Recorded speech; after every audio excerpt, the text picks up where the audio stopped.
Hello team! Welcome to another ATP Geopolitics video with myself, Jonathan MSP. It's the Ukraine War News Update, second part thereof for the 5th of November 2023.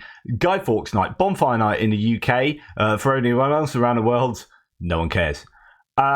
I want to let you know that I've already done a first part for today's news sequence of videos, and that is available on my A Tippling Philosopher channel, not on this one. So if you haven't seen that, please go and check that out. Even if you don't watch it, just play it. Play it on replay like 97 times in a row. No, it's there on my A Tippling Philosopher channel. Go and search it out. That's what ATP stands for in ATP Geopolitics. I split this channel away from that one to try and do like philosophy and politics. But sometimes when my ATP Geopolitics channel has a funny 5 minutes, which it often does, given like restrictions on whatever, I dip into my ATP channel. So go and check that out. And then you can see my first news update. Right, so we're going to go to military aid.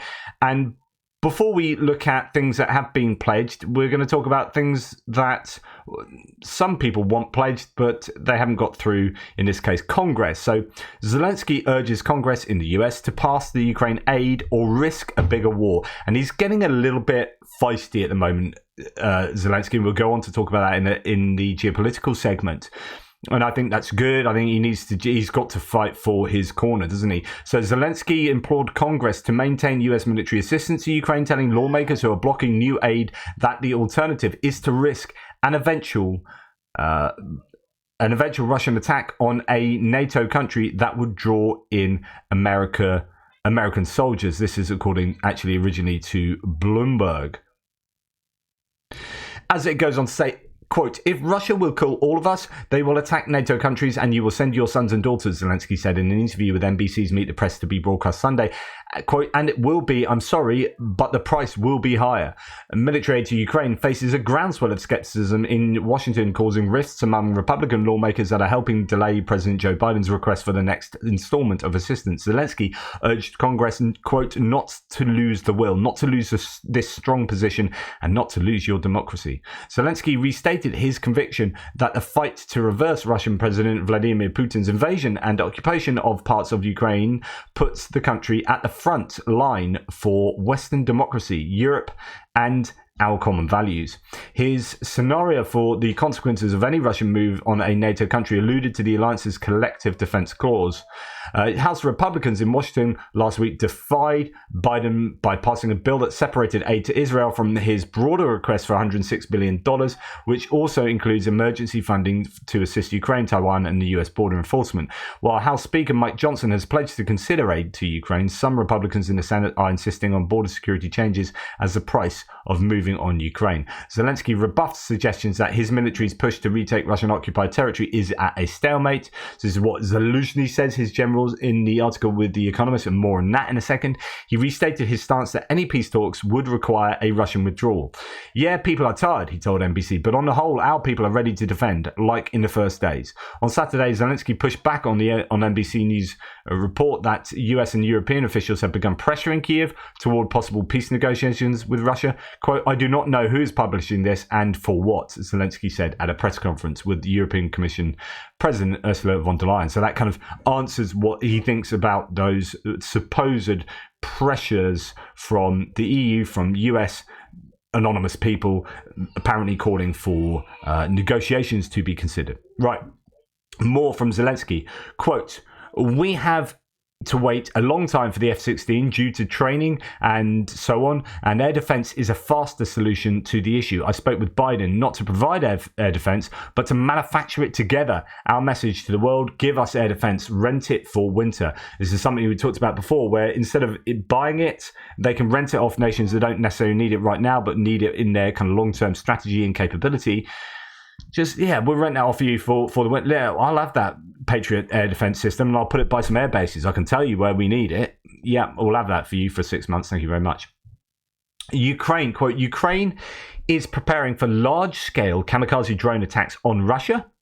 We intend to capitalize on the experience we have accumulated and use drones to deliver a blow to them when fighting will be much more static. This is the idea that actually there isn't a stalemate, or there won't be a stalemate over winter, because Ukraine will be doing things, big things in the air. But of course, the Russians will be doing that too. They have got, I'm sure, massive stockpiles of both drones and missiles ready to go at Ukraine's energy infrastructure. Now, Ukraine appeared to be saying, well, whatever you can do, we can do better. I don't know whether that will be the case. I don't know that they've got enough missiles to do that. But this is taking a fight back to Russia and doing things that maybe Russia won't be expecting. And if they start harming Russian targets within Russia, then you might get a situation where the Russian population get up in arms about this whole war. Oh, it's coming to us. Oh, this thing's real. Oh my goodness, we're not happy with it.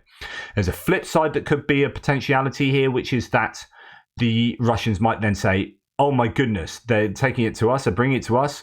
Right, damn it, we need to get them. And that you might actually get a consolidated distaste for Ukraine, and you might get more people volunteering for the front line. So that if that's something they're considering doing, bear in mind that that could go one of two very different ways. Now, talking about this, Trentilenko says, going after Russian electrical trains, step-down transformer infrastructure should be a priority. So in other words, knock out the train. The logistics of the Russians, which is how they get their army around. Russian armed forces military logistics are rail logistics. And this is leaning on the Ukrainian front here, saying the armed forces of Ukraine are preparing a large-scale winter attack of K-drones on the Russian Federation, as we have just heard, intending to consolidate significant successes of the last few weeks. And of course, we have seen them hit that ship, the Askold, in the shipbuilding yard in Kerch, and if they can do more of that, a lot more of that, then that'd be really significant. Now, Ukrainian communities have received more than 370 school buses. And I reported on this back when it was announced, I do believe, thanks to the School Buses for Ukraine Solidarity Programme launched in 2022 by President of the European Commission Ursula von der Leyen and the First Lady of Ukraine Olena Zelenska. It was really important. Von der Leyen was in Kiev yesterday. Lots of things that seem to have come out of that. That's one of the initiatives which the EU has apparently helped a great deal with there.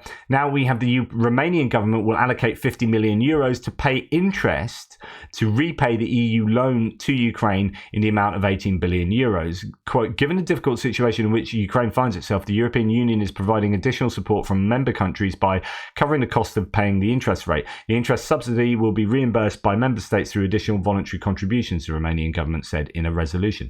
This is great. I mean, Romania are one of those countries in the east to the east of Europe, but they seem to be fairly much in support of Ukraine, whereas you look at places like Slovakia and Hungary, not so much. So you've got the Balkans, you've got Eastern European, you've got these Slovak ethnicities and populations, such a melting pot of different views and different histories and different ideas of Russia there, and it's good to see Romania supporting Ukraine there. Okay, this is a British Ferret armoured vehicle in service with the 3rd Assault Brigade. As you can see, he may be a very tall person, but that is not the tallest of vehicles. It is a small little vehicle. Now, what is the Ferret? Well, it's a tiny little armoured personnel carrier, armoured car, really, in service from 1952 to 1991. What are they doing out there? Well, actually, these are, I'm pretty sure that these will have been given by or sold by arms dealers that have got hold of these from different places around the UK and elsewhere, got hold of them and sent them out to Ukraine. They are obviously not going to be the sort of thing the UK government still has in storage and has given a bunch of. So this will come from private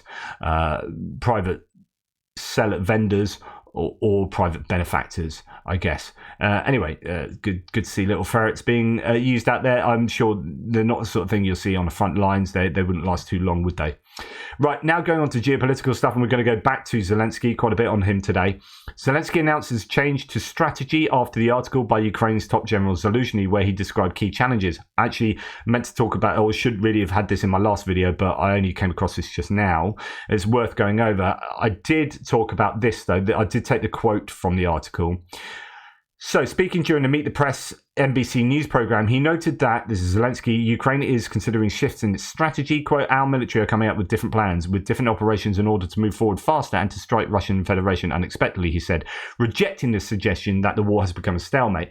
It depends how you define stalemate, but it is certainly a period, I think, where I really think it's a period where the Ukrainians don't really have the capacity to attack, to continue that at least large-scale offensive operations. I don't think the Russians do.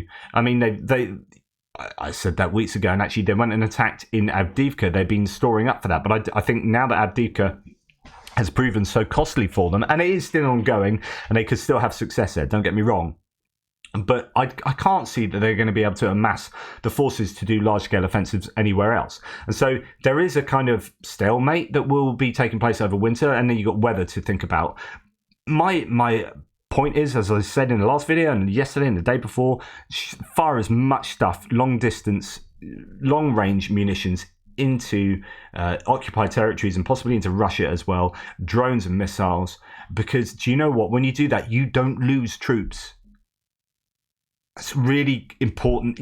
Spend extra money on missiles, but the return on investment will be high, and you will succeed in not losing your own troops. Whereas if you try and take territory back and hit these vehicles by overcoming positions, and blowing up the equipment there by literally taking control of it, then that's going to be costly.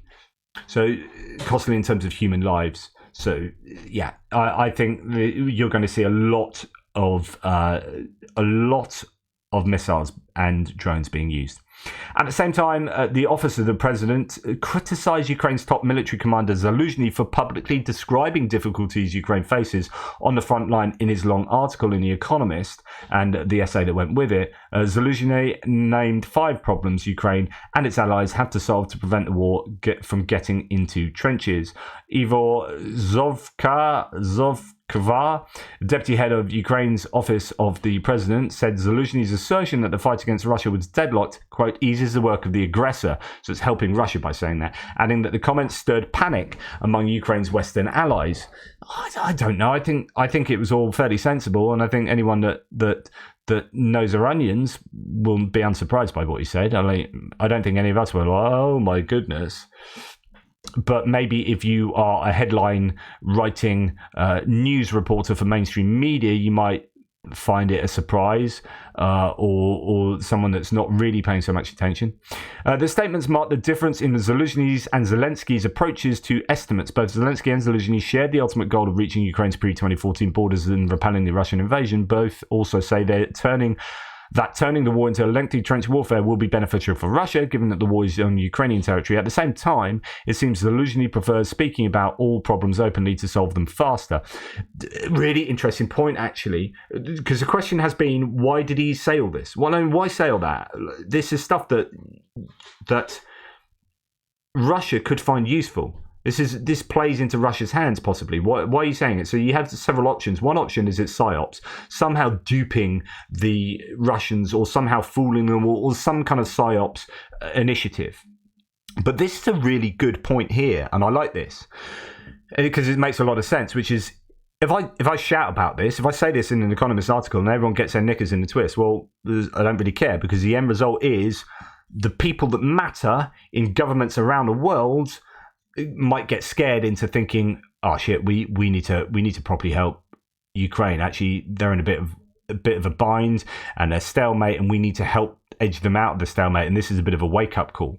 So I get that, and it could well be that. So I don't know. As it says here, preferring to speak about all problems openly to solve them faster. And Zelensky worries about the informational security and thinks that declaring the war a stalemate would support those voices in the West advocating for freezing the war on Russian conditions. In this article, Zelensky stressed that Ukraine should achieve air and drone superiority, as well as more effective counter-battery fire, demining forces, and larger reserves. Only after that would it become possible to conduct a successful offensive operations against the Russian army and liberate Ukrainian land. So rather than go into stalemate and everyone go, oh my goodness, that means you're going to have to start negotiations, it's like, right, we don't want to get to that, so this is what we need to do, and you guys need to help us do that pretty much now. Thank you very much. Well, actually, last year. Right, brilliant. This is the NBC News article that I already mentioned several times in this video and the previous one. Just fantastic. This is Zelensky being Zelensky, and I don't know whether you'd have any other president in the world saying this and getting away with it, but it kind of might play pretty well with popular opinion. President Zelensky, thank you so much. Before you go, if you want to share, what keeps you going? Do you ever feel defeated? I have a lot of power, but even feeling strong and have a lot of energy, it doesn't mean that we want to fight all our life, because the price is high, like I said, because the war takes the best of us, the best heroes, the best men, women, children. That's it. But we are not ready to give our freedom to this terrorist Putin. That's it. That's why we are fighting. That's it. That's it. But we are not ready to give our freedom to this terrorist Putin. Our freedom to this terrorist Putin. Freedom to this terrorist Putin. That's it. That's why we are fighting. That's it. President Zelensky, thank you so much for your time this morning. We really appreciate it. Thank you. President. I love that. I could listen to that on a loop and fall asleep to it. Absolutely. Do you know what? In public, say that. I'm starting to call Putin, I have done for some time, a dictator, because I think he is. Not because it's some kind of like PR stunt for me, but he genuinely is, has all the hallmarks of a dictator as far as I'm concerned. And so call him out for that. But yeah, call him an effing terrorist as well. And say that on national television as a president of a country where that effing terrorist is effing killing people left, right and centre because he's an effing narcissist. Like, yeah, I'm not a fan of Putin, and I am a fan of people calling him out on being a nasty piece of work, and he is. And if you are one of my many pro-Kremlin voices on the thread, you're an effing moral monster yourself, so, you know, you can go and do one. Zelensky, quote, Trump said that, and I love this from Zelensky as well, freaking love it. Trump, sorry, I'm a little bit wound up. Zelensky, Trump said that in about 24 hours he could end the war. Biden was here and he understood some of the details that you can only understand by being here. If Trump can come here, it would take me 24 minutes to explain to him he can't bring peace because of Putin. This idea that Trump keeps announcing that he could get a deal done in 24 hours and solve the whole war. It's like, are you serious? You just blah, blah, blah, blah, blah. You know, he needs to go over, see what's happened with his own eyes, speak to the people there, and then get a proper understanding of who Putin is. The problem is, as I've said before, Trump really likes strongmen. He likes King Jong-un. He likes Jair Bolsonaro. He likes Silvia Berlusconi. He likes indeed Putin, the very person I'm trying to talk about. Oh, I had a multiple sclerosis brain moment there. But yeah, he likes all these people, Trump, because they appeal to him. They appeal to the sort of person he wants to be, which is a very strong leader that has no one say no to him because they can't say no to him, because he'll get rid of the press who are, look at all that evil. See all the press out there? Yeah, oh, boo, everyone's booing them. He'd love to just get rid of them. Love to just legislate against them existing. You know, yeah, you don't exist anymore because I want to be a strong man that no one can say anything to. So he sees that in other people and he says, yeah, I like that. I want a piece of that. And that's why he likes people like Putin. But it also makes him think that, hey, I'm such an amazing, you know, deal maker. I can do these deals, the art of the deal. It's like, yeah, 4 of your business interests have gone bankrupt and you inherited $120 million, mate. So I don't know that you are this great businessman. But anyway, nonetheless, I don't know that you can just do a deal with Putin over Ukraine that doesn't end up with Ukraine losing out there. Just, you won't be able to do it. And it's up to Ukraine to do that. It's not up to you. You don't do the deal, mate. Zelensky does the deal with Putin if anyone does the deal, but you don't do the deal. So I think I like this rhetoric from Zelensky. He's woken up on the right side of the bed today, isn't he? Right, Ukraine makes excellent progress toward the EU, says Ursula von der Leyen in her surprise visit to Kyiv yesterday. Ukraine has completed over 90% of requirements for accession talks to open this year, the EU Commission has said, announcing an upcoming round of EU sanctions against Russia, and we'll talk about that in a second. That is really significant because 90% is a really good number, and if that's accurate, I'm fairly sure that does leapfrog them over other nations who have been trying to accede to the EU for a lot longer. I remember looking at the percentage differences between different nations, including sort of Turkey and these other nations, and Serbia, and etc., etc. Now, I'm not talking about leapfrogging in terms of the EU saying, oh, we want you to join us, and actually we're going to put you ahead of the queue, as you know, artificially leapfrog. I'm talking about they have leapfrogged in terms of they have done the things that the EU have asked of them, and they've done them really freaking quickly. And other nations have been like, oh, kind of fart-arsing around while trying to appease the more nationalistic quarters of their population, such as Serbia. We're like, yeah, we want to get into the EU, kind of, but actually I want more direct power myself. And of course, with the EU, you're working collaboratively with people, so there is this element of not being like a single dictatorial leader. You know, someone like Orban wants to be. Oh, I forgot to talk about Viktor Orban that Trump is actually fawning over at the moment.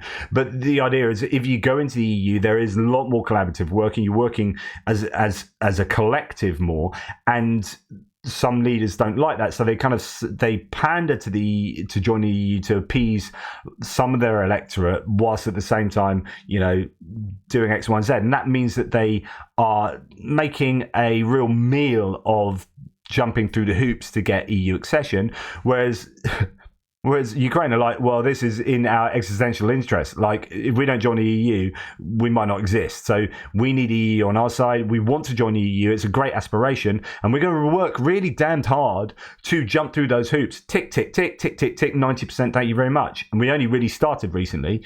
Like, not so much, but they've really accelerated because it's absolutely in their existential interest to do so. The European Commission President von der Leyen again announced a 12th package of sanctions against Russia. Quote, there will be new lists of those responsible for the military trade and occupation of Ukraine, those involved in the abduction of children and the creation of fake news. Oh, interesting. Trying to tackle disinformation. That is massively important. I'm looking forward to getting some more details on this. There will be sanctions against those who circumvent import and export bans and violate the oil price ceiling. Super, super important. Right. This is really big, important announcement from von der Leyen, because it's about really hammering the Russian economy so that they cannot prosecute this illegal war against Ukraine. Anton Gerashchenko talks to the kind of cultural impact, the soft influence that you might see associated with this kind of bit of news. So, a number of car trips by Russians to European countries in the third quarter of 2023 decreased by 45% compared to last year, to 378.8 thousand, according to the stats of the FSB border service. The number of car trips sharply decreased after European countries banned the entry of cars with Russian license plates in September. However, the number of trips to Poland increased abnormally in the third quarter by 35% year on year, total of 61.7 thousand. In Norway, which introduced a ban in October, Russians entered by car in July to September 23% more often than a year ago. The stats recorded a total of 10.3 thousand trips. In July-September this year, Russians entered the Schengen area. So those who don't know, Schengen area is a free movement area of Europe. So that's where people can freely move without showing passports. By car through 6 European countries that share a common land border with Russia: Finland, Poland, Estonia, Lithuania, Latvia, Norway, which is not a member of the EU and is part of the Schengen area. So it's kind of like this hybrid version of an EU country. In total, Russian stats recorded, as mentioned, 378.8 thousand such trips. In the third quarter, a year earlier, there were 684.4 thousand, 1.8 times more. So that will all have an effect of making Russia seem a more isolated country, more of a pariah nation, less influence on the world around them, as they can't go to the world around them, as they don't go to the world around them. So that might have an effect on how Russian people think, but again, it might put up that fortress mentality where they solidify, consolidate more around their identity or more around what Putin does, as their, oh, woe is us, we are so oppressed by those nasty EU people around us. And meanwhile, we're happy to say, yeah, that war in Ukraine is fine. These things can work in both ways. So we have stats, and this fascinates me. Due to the new EU Digital Service Act, DSA, Twitter had to disclose the number of its staff working on content moderation issues, 2,294 of them, and their language skills. Now, it's even worse than was expected. Have a look at that list of Twitter employees working on moderation per language. Tell me how many of those people, 2,294, actually that's English, that's not. So it's of 2,000, it's going to be 2,400 or 2,500 odd people there. How many of those speak Russian? Let's have a look. Arabic 12, Bulgarian 2, Croatian 1, Dutch 1, English 2. Okay, that's understandable. French, German, Hebrew, Italian. Oh, none of them. None of them. So I wonder, so when the EU did a report saying that Twitter is doing the least of all the social media platforms to combat Russian disinformation, there are no Russian language content moderation employees.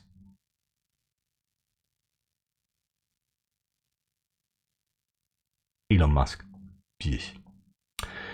Kadyrov's 15-year-old son, who beat a prisoner in pre-trial detention, you can go and watch a video. It's freely online if that's your thing.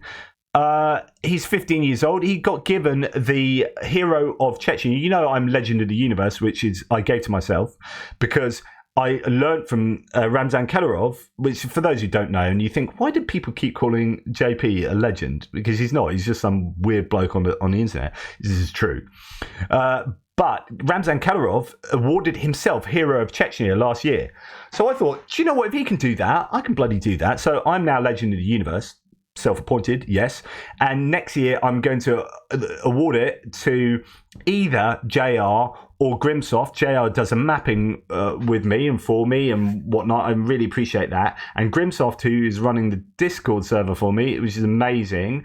One of those is going to get a Legend of the Universe. But of course, I can't be outdone. I'm like a Chechen warlord of southern UK, of the south coast of England. Because there's a lot of warlords around here. Let me tell you, it's a terrible place. So I can't be outdone by JR or Grimsoft. So I am going to award myself Legend of the Multiverse, and they can just be Legend of the Universe. Like only one of them. I'm Legend of them all. Yeah. Anyway, he's made his 15-year-old son. Shut up, Piers. Get on with it. Made his 15-year-old son the head of security of the security department in Chechnya. He's 15. His 24-year-old daughter is now vice prime minister, I think, or just deputy prime minister. Anyway, thanks for watching. Please like, subscribe, and share. I really appreciate all your support. I really genuinely do. Hopefully this was of interest. Take care of yourselves and toodle pips.